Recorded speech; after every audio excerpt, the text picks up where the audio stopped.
श्री शिवाय नमस्तुभ्यम। हम सभी अपने घर के मंदिर में दीपक लगाते हैं और साथ ही घंटी भी जरूर से बजाते हैं। ऐसी मान्यता है शंख घंटी और साथ ही दीपक जो घर के मंदिर में प्रज्वलित होता है वह परम सुखों की अनुभूति कराता है। शास्त्र में कहा जाता है जब किसी घर के मंदिर में या जो हमारा मंदिर प्रांगण होता है जहाँ सभी देवी देवता विराजमान होते हैं वहाँ पर खास तौर पर जैसे हम सभी अपने घर के मंदिर में दीपक लगाते हैं तो साथ के साथ घंटी बजाते हैं, तो घंटी का जहाँ जहाँ तक घंट बजता है उतनी देर तक सकारात्मक ऊर्जा, उतनी दूर तक सकारात्मक ऊर्जा का वास होता है।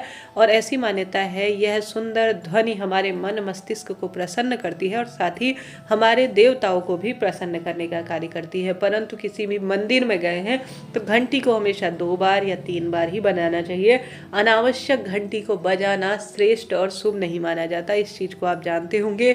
एक भक्त जो मंदिर में गया है उन्हें 2 या 3 बार ही घंटी बजानी चाहिए। जब जीवन में बहुत अधिक विपदा आ रही होती है, संकट आ रहे होते हैं, तभी आपने देखा होगा भक्तजन परेशान हो जाते हैं मानवीय जीवन से, तब अत्यधिक घंटी बजाते हैं और भगवान से अपनी करुण पुकार करते होंगे। आपने यह चीज नोटिस भी की होगी। ऐसे में आपके घर के मंदिर में जो शंख घंट होता है और दीपक होता है वह अपने आप में अद्भुत होता है। जो घंटी होती है उसे गुरुजी वरुण घंटी के रूप में भी जानते हैं। कहते हैं कि घंटी जब भी घर के मंदिर में हो और दीपक घर के मंदिर में लगाया जाता है और उस घंटी को दाहिने हाथ से बजाते हुए अगर आप भगवान जी की दीपक लगाकर आरती करते हैं, सुंदर स्वरूप में मंत्र गायन करते हैं, तो उस घर की महत्वता स्वर्ग के समान कही गई है। तो नियमित रूप से आपको अपने घर के मंदिर में घंटी बजाकर आप सभी को दीपक लगाकर पूर्ण रूप से भगवान की आरती करनी चाहिए। साथ ही शंख को कभी भी घर के मंदिर में खाली नहीं रखना चाहिए, इस चीज़ का आप ध्यान रखें। हमेशा जो घर में शंख रखा है वह साक्षात माँ लक्ष्मी का स्वरूप माना जाता है। ऐसी मान्यता है जो यह शंख होती है यह समुद्र मंथन से निकली हुई वस्तु है और इसको कभी भी खाली नहीं रखना चाहिए, नहीं तो यह घर का वास्तु दोष बिगाड़ने का भी कार्य करता है। क्योंकि खाली वस्तु, क्योंकि जो शंख में जगह होती है वह खाली होती है, आपने देखी होगी। उसमें हमेशा पानी रखना चाहिए भरकर। जो भक्तजन जिनके घर में 2-3 शंख है वह अक्षत अर्थात चावल भरकर रखते हैं और साथ ही कोई कोई भक्त 1 रुपए का सिक्का उसमें रख देते हैं, तो यह साक्षात धन लक्ष्मी को आकर्षित करने का कार्य करता है। तो आपके घर में जो शंख घंटी बजती है तो उसे आप सभी को खास तौर पर शंख को कभी जूठे मुंह से छूना नहीं चाहिए। हमेशा दीपक प्रज्वलित कर कर घंटी बजाकर भगवान जी की आरती करनी चाहिए। साथ के साथ जो शंख है आपकी उसे सही विधि से रखना चाहिए। एक किसी भी वस्त्र के ऊपर या एक शंख रखने का एक स्टैंड आता है या कोई प्लेट कटोरी में रखनी चाहिए, उसमें जल भरना चाहिए। शंख के अंदर जब जल सुबह भरते हैं और शाम को घर में छिड़काव करते हैं तो यह बहुत शुद्धता का स्वरूप माना जाता है। इससे रोग दोष कष्ट संकट पीड़ा मिटती है। साथ ही आपके घर के मंदिर में जो दीपक होता है यह 3 चीजें अपने आप में हर मंदिर में और हर सनातन धर्म को मानने वाले भक्त के घर होती है। ऐसी स्थिति में आपको नियमित रूप से इनकी स्वच्छता का जरूर से ध्यान रखना चाहिए। गुरुजी के मुख से भी आपने सुना होगा कि आप सभी को जो शंख घंट होता है और जो दीपक होता है उसे स्वच्छता के स्वरूप में रखना चाहिए, तभी आपकी पूजा पाठ पूर्ण मानी जाती है। ऐसी मान्यता है जिस घर में नियमित रूप से भगवान जी की पूजा भले ही संक्षिप्त रूप में हो, विधि विधान से दीप लगाया जाता है, भगवान जी के निमित्त शंख घंट बजाकर उनको आमंत्रित किया जाता है, उनका धन्यवाद किया जाता है और साथ के साथ सुबह ब्रह्म मुहूर्त में भगवान जी को विधि विधान से स्नान कराया जाता है, शिवलिंग पर जल चढ़ाया जाता है, दीप लगाया जाता है, इष्ट पितृ देवी देवताओं के नाम का सूर्य भगवान को जल चढ़ाकर तुलसी माता का पूजन कर दिया जाता है। उस घर में साक्षात देवी देवता और पितृ आकर वास करते हैं और तृप्त होते हैं। तो विधि विधान से आप सभी को जैसी अपनी दिनचर्या रखते हैं उस अनुसार करें। जैसे सुबह भगवान जी के निमित्त ताजे फूल तोड़कर उन्हें स्नान कराकर उनके लिए गर्म वस्तु, जैसे इन दिनों सर्दी चल रही है, गर्मी में गर्मी के अनुसार सेवा कर कर दीप लगाएं और शंख घंट बजाकर उनकी विधि विधान से संक्षिप्त आरती करने का प्रयत्न कराएं। अनावश्यक जो है जब पूजा पूर्ण हो जाए उसके बाद कभी भी शंख घंट नहीं बजाना चाहिए, इस चीज का भी ध्यान रखें। ऐसे में यह देवताओं के विश्राम के समय अगर कोई व्यक्ति मंदिर जाता है, अनावश्यक पूजन जो है पाठन घंट इत्यादि जो है बजाने लग जाता है, तो यह देवताओं की आराम और शयन में खलल की तरह माना जाता है। तो इस चीज का भी आप ध्यान रखिएगा।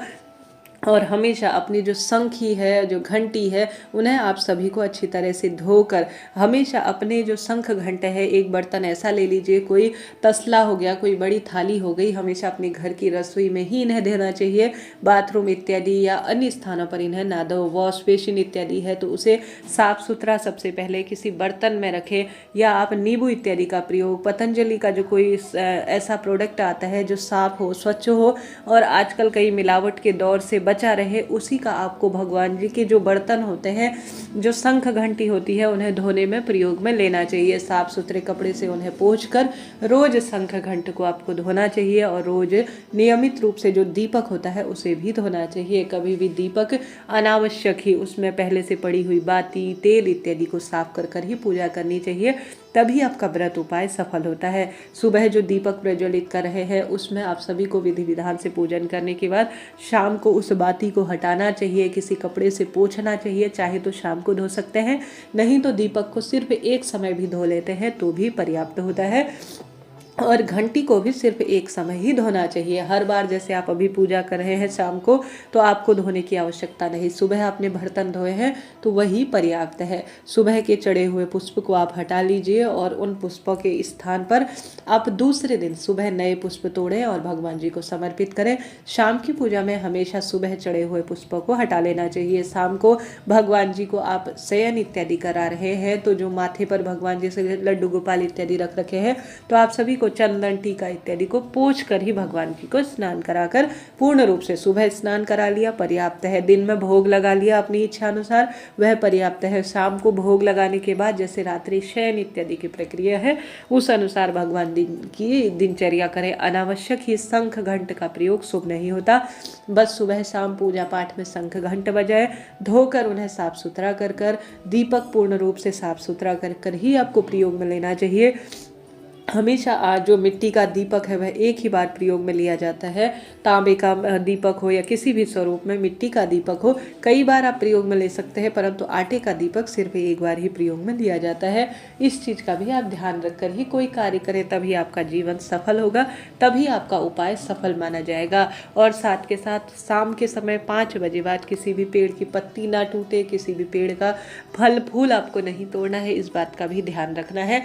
शाम को आप भगवान जी को भोग लगाकर दिया बत्ती हो जाने के बाद, जैसे अपने घर के मंदिर का छोटा सा ही कोई छोटा सा मंदिर है उसमें पर्दा इत्यादि लगाकर भगवान के शयन की व्यवस्था करनी चाहिए। अनावश्यक जैसे सुबह की पूजा हो गई, शाम की पूजा हो गई, बस इसी समय शंख घंट बजाना चाहिए, इसी समय दीप लगाना चाहिए। ऐसा नहीं कि जब मन चाहे, विचलित अभी मन हो रहा है अभी चले और तुरंत जो है ऐसा कार्य कर दे कि शंख बजा दे, घंटी बजाते, ऐसा शुभ और श्रेष्ठ नहीं होता है। तो इन नियमों का ध्यान रखें, अनावश्यक चिंता टेंशन ना करें। साधारण सरल तरीके से रोज सुबह शाम शंख घंट को धोकर भगवान जी की अपने सच्चे भाव सच्चे मन से पूजा करें और प्रभु की आराधना करें। सूर्य भगवान को जल चढ़ाएं, दीपक इत्यादि सुबह शाम लगाएं दरवाजे पर, घर की रसोई में, और जो आपके घर की तुलसी माता है उसके समक्ष घर की रसोई इत्यादि पर दीप लगाना। भगवान से भूल चूक के लिए क्षमा प्रार्थी हो जाना ही हमारे जीवन को सार्थक करने वाला है। आप कुछ भी नहीं नियम जानते हैं तो जैसा आपको नियम आता है, जिस स्वरूप में आपको नियम आता है वही पर्याप्त है।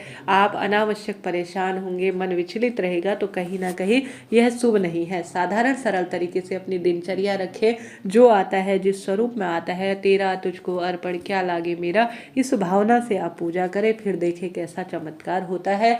एक सच्चे भाव, एक सच्चे मन से की गई पूजा हमेशा सार्थक और सिद्ध मानी जाती है। अपने घर के मंदिर की साफ स्वच्छता का ध्यान रखें। भगवान जी की जो मूर्ति प्रतिमा है उसे किसी गीले कपड़े से, अगर कोई ऐसी प्रतिमा है जिनको आप धो नहीं सकते, स्नान नहीं करा सकते, रोज जैसे विग्रह स्वरूप होते हैं तो रोज उन्हें स्नान कराया जाता है, परंतु मूर्ति प्रतिमा को किसी गीले कपड़े से पोंछकर स्नान का भाव करें, वही पर्याप्त रहेगा। रोज घंटी को धोएं, रोज शंख को धोएं सुबह के समय, और रोज दीपक को धोकर ही आरती करनी चाहिए, यही शुभ और श्रेष्ठ होता है। अनावश्यक की जो है आप सभी दिन भर में भगवान जी के बार बार पर्दा खोलना, ऐसा करना, यह सही नहीं होता है। साधारण सरल तरीके से यह पूजा की प्रक्रिया मानी जाती है जो आप सभी को करनी चाहिए। जैसे आप अपने लिए दिनचर्या रखते हैं, जैसा आप नियमित दिन भर की आपकी दिनचर्या रहती है, उसी अनुसार भगवान जी को भी देखें, ऐसा मन में सोचे कि इनमें प्राण बसते हैं, और उसी अनुसार हमारी पूजा सफल होती है और प्रतिष्ठित